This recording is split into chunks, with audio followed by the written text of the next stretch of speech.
Super hero Teja సజ్జా box office వద్ద విజయయాత్ర కొనసాగిస్తున్నారు. మిరాయి ప్రపంచవ్యాప్తంగా 150 కోట్లు వసూలు చేస్తూ సూపర్ హిట్ ట్రాక్ పై దూసుకెళ్తోంది.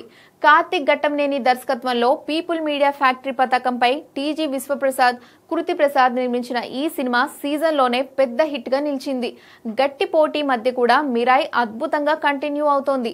ఇటీవలే ఉత్తర అమెరికాలో $3 మిలియన్ మార్క్ దాటిన ఈ చిత్రం ఇప్పుడు ప్రపంచవ్యాప్తంగా మరో కీలక మైలురాయిని అందుకుంది. హనుమాన్ తర్వాత వరుసగా రెండోసారి 150 కోట్లకు పైగా వసూళ్లు సాధించడం తేజ సజ్జా కెరీర్ కు మైల్ స్టోన్ గా నిలిచింది. 2 బ్లాక్ బాస్టర్స్ తో వరుస విజయాలు అందుకున్న ఆయన బాక్సాఫీస్ వద్ద డిపెండబుల్ హీరోగా ఎదుగుతున్నారు. రితికా నాయక్ హీరోయిన్ గా, మంచు మనోజ్, శ్రియా శరణ్ ముఖ్య పాత్రలో నటించిన ఈ చిత్రం యాక్షన్ సన్నివేశాలు, విజువల్ ప్రెజెంటేషన్ తో పాటు కుటుంబ ప్రేక్షకులను కూడా ఆకట్టుకుంది. కంటెంట్ బలంగా ఉండడంతో పాటు పండుగ సీజన్ కలిసి వచ్చి ప్రొడ్యూసర్లు, డిస్ట్రిబ్యూటర్లు, ఎగ్జిబిటర్లకు మంచి లాభాలు తెచ్చిపెట్టింది. టీమ్ మిరాయి టికెట్ ధరలు పెంచకుండా ఈ విజయాన్ని సాధించింది. భారీ హైప్, మంచి రివ్యూలు ఉన్నప్పటికీ సినిమాను అందరికీ అందుబాటులో ఉంచాలనే వారి సంకల్పాన్ని ఇది చూపిస్తోంది.